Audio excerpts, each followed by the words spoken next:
বিসমিল্লাহির রহমানির রহিম। আসসালামু আলাইকুম। মাধ্যমিক স্তরের এসএসসি পরীক্ষার্থীরা, আজকে আমরা রসায়ন বিজ্ঞানের গুরুত্বপূর্ণ কিছু অধ্যায়ের সাজেশনমূলক কিছু টপিকস নিয়ে আলোচনা করব ইনশাল্লাহ। পূর্বের ক্লাসগুলোতে প্রথম থেকে সপ্তম শ্রেণী পর্যন্ত, সপ্তম অধ্যায় পর্যন্ত আমরা সম্ভাব্য পরীক্ষায় যে প্রশ্নগুলো আসতে পারে তার উপর সংক্ষিপ্ত আলোচনা করেছি। আজ অষ্টম থেকে পরবর্তী বেশ কয়েকটা অধ্যায় নিয়ে ইনশাল্লাহ আলোচনা করব। তো ফার্স্ট দেখব যে অষ্টম অধ্যায়ে সম্ভাব্য কি কি প্রশ্ন আসতে পারে। ক নম্বরের জন্য তড়িৎ বিশ্লেষ্য, পরিবাহী, ইলেকট্রোপ্লেটিন, লবণ সেতু, তারপরে তড়িৎদ্বার, এগুলো। তো এর মধ্যে ইলেকট্রোপ্লেটিনটা একটু বেশি পরীক্ষায় আসে, এটা একটু বেশি আসে। লবণ সেতু অনেক সময় আসে, বেশ ভালোই পরীক্ষায় আসে। খ নম্বরের জন্য আমাদের সম্ভাব্য আসতে পারে ফিশন বিক্রিয়াকে চেইন বিক্রিয়া কেন বলা হয়, উন্নত দেশে পেট্রোলের সাথে ইথানল মিশিয়ে কেন ব্যবহার করা হয়, তেজস্ক্রিয়তা নিউক্লিয়ার ফিশন বিক্রিয়া ব্যাখ্যা করো, ধাতব পরিবাহীকে ইলেকট্রনীয় পরিবাহী কেন বলা হয়, এসিড বৃষ্টি বলতে কি বোঝায় ব্যাখ্যা করো, carbon die oxide গ্যাসকে green house gas কেন বলা হয়। গ্রিন হাউস গ্যাস মানে বোঝো, এটার সংক্ষিপ্ত নাম বলা হয় সিএফসি গ্যাস, ফ্লোরোকার্বন।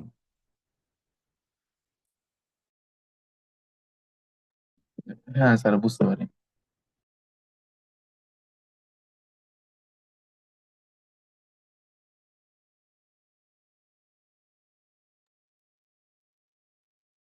তো এই সিএফসি গ্যাসের ওখানে কার্বন ডাইঅক্সাইড আছে, সালফার ডাইঅক্সাইড আছে, এরকম অধাতব অক্সাইডের কিছু গ্যাস আছে যারা বায়ুতে তোমার তাপ ধরে রাখে।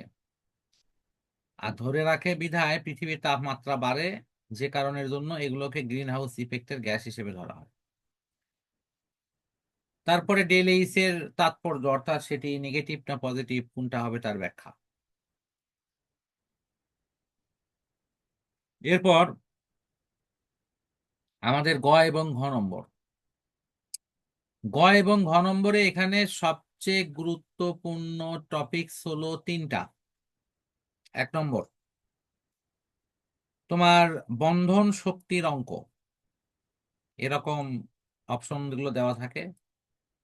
এগুলোতে আমাদের গাঠনিক সংকেত আকারে আমাদের লিখতে হয়, লিখে বিক্রিয়া করার পর দেখাতে হয় কোন কোন বন্ধন ভাঙলো আর কোনগুলো গঠন হলো।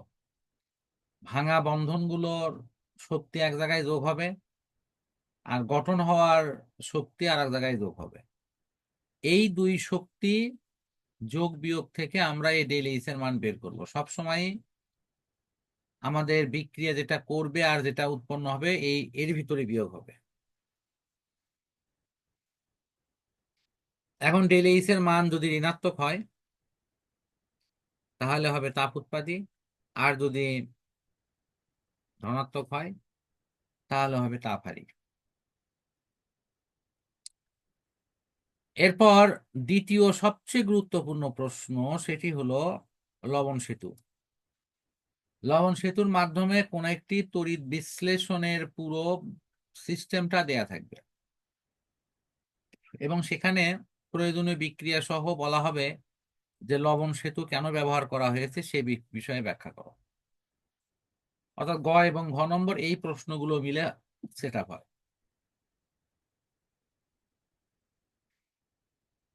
এটার অবশ্য অনেকগুলো অথবা আমি এখানে উল্লেখ করেছি, লবণ সেতুর সাথে এরকম একই প্রশ্নই নানান আঙ্গিকে আসে, সেগুলো এখানে দেয়া আছে। আমার মনে হয় এগুলো পড়ে নিলেই পারবা।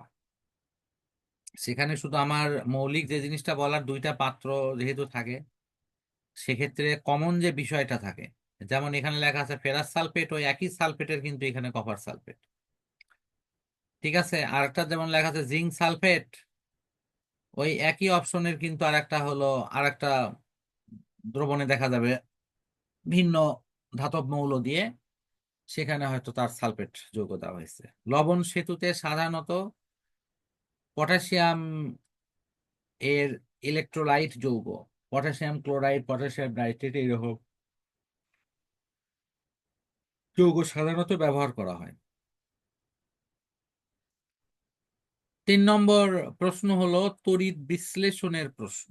সে তড়িৎ বিশ্লেষণ, সেটি সোডিয়াম ক্লোরাইড হোক, কপার সালফেট হোক, বা অপেক্ষাকৃত নিষ্ক্রিয় কোনো ধাতুর প্রলেপ কোনো সক্রিয় ধাতুর উপর হোক, এমনকি তড়িৎ বিশুদ্ধকরণ বিশোধন এটা হোক, এই যে ইলেকট্রোপ্লেটিন, তারপর তড়িৎ পরিবহন, এরপর তড়িৎ ধাতুর বিশুদ্ধকরণ, এই তিনটার মধ্যে যে কোনো অপশন ব্যবহার করে পঞ্চম অধ্যায়, অষ্টম অধ্যায় এবং দশম অধ্যায় সমন্বিত প্রশ্ন কিন্তু পরীক্ষায় আসে।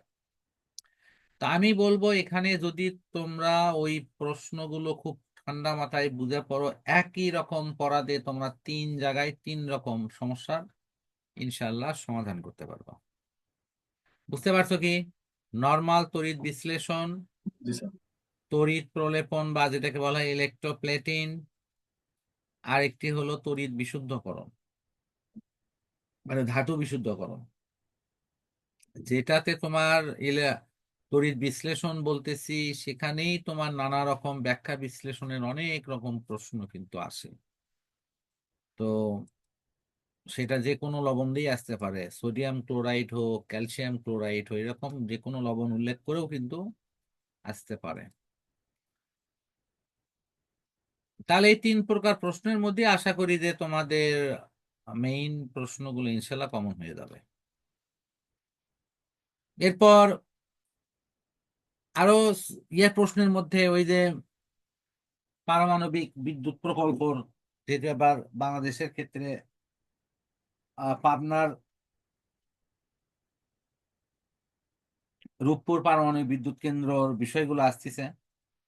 তো সেক্ষেত্রে পারমাণবিক বিদ্যুৎ প্রকল্পের অপশন কিন্তু এই অধ্যায়ে আছে, সেখান থেকে একটু দেখে নিই ওই অপশনগুলো। দশম অধ্যায়, দশম অধ্যায়ে যদি আমরা একদম ক খ প্রশ্ন বলি, তাহলে সেক্ষেত্রে এই যে ওলিয়াম আকরিক এগুলো প্রায় পরীক্ষায় আসে।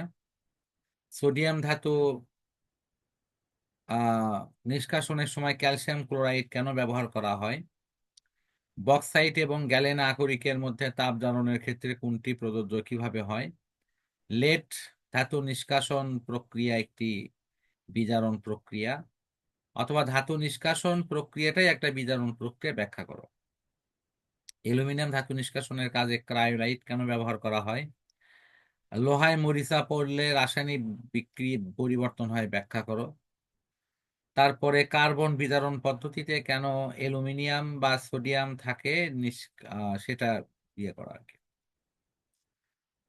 অর্থাৎ কার্বন বিজারণ পদ্ধতিতে আমরা কেন সক্রিয় ধাতুগুলোর কাজটা করতে পারি না, অর্থাৎ সোডিয়াম, পটাশিয়াম, অ্যালুমিনিয়াম এগুলো করা যায় না, এগুলোর জন্য সাধারণত আমাদের তড়িৎ বিশ্লেষণ পদ্ধতি ব্যবহার করা হয়। প্রশ্ন হলো কেন এবং কি কারণে। এরপর চালকোসাইট আকরিক থেকে তাপ জারণ পদ্ধতিতে তোমার অক্সাইডে পরিণত করা তারপরে বক্সাইট ও ক্যালামাইন হতে ধাতু নিষ্কাশন পদ্ধতি।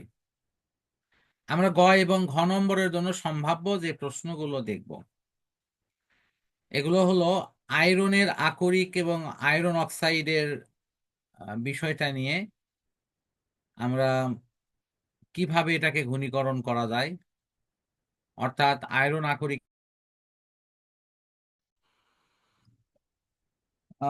নেটওয়ার্ক ডিস্টার্ব দিচ্ছে বুঝতেছি না, এরকম নেট তো ক্লিয়ারই দেখতেছি, তারপর কেন আসতেছে বুঝছি না।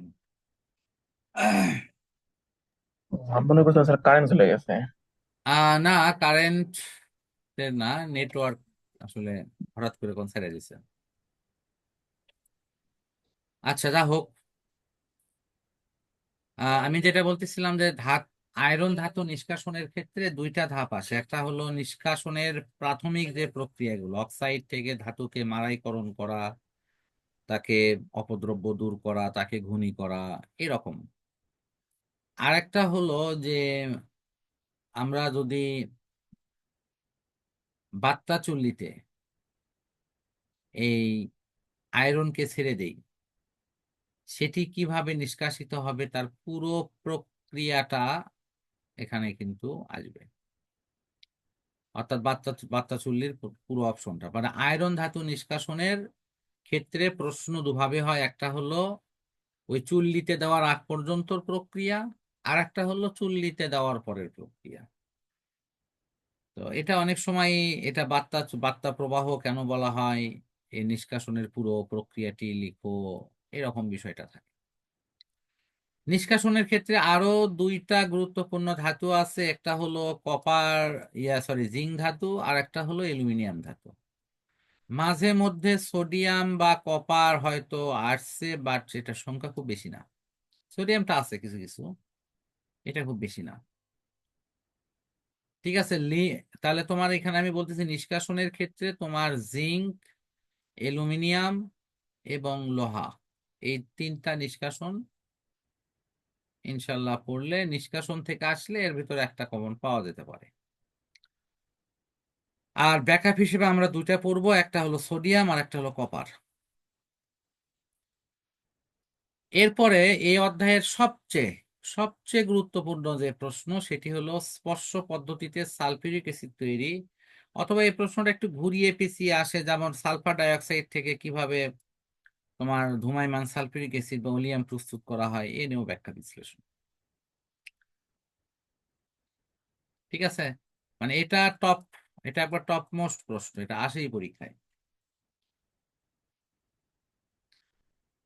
তো এর বাহিরে যেগুলো আছে আকরিক, তারপরে তোমার হলো এই যে কি বলা হয়, ইয়ে ধাতুগুলো আছে না, উম, সংকর সংকর ধাতুর অপশনগুলো থেকেও পরীক্ষায় কিন্তু প্রশ্ন আসে।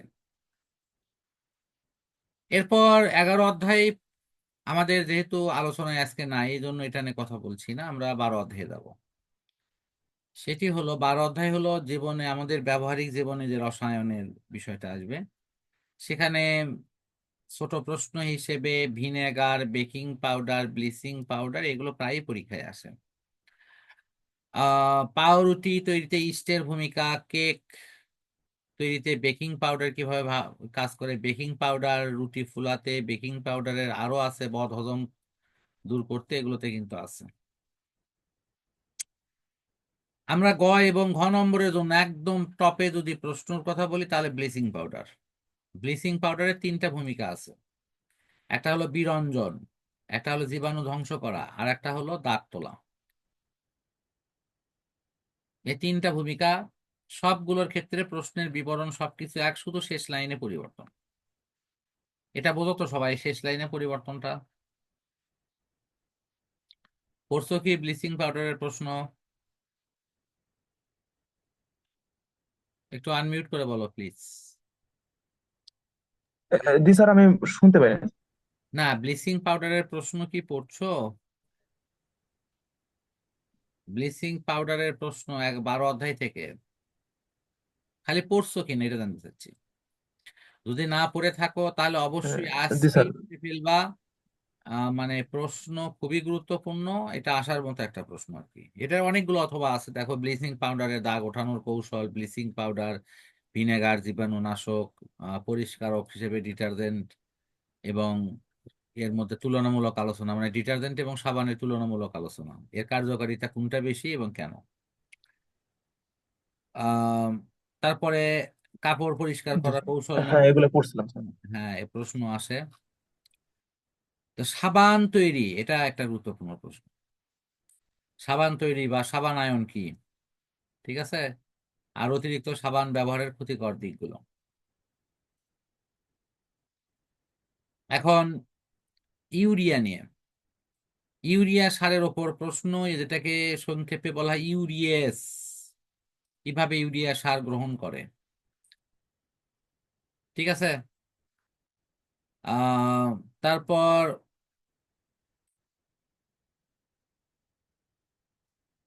অ্যালকোহল থেকে ভিনেগার তৈরি করা।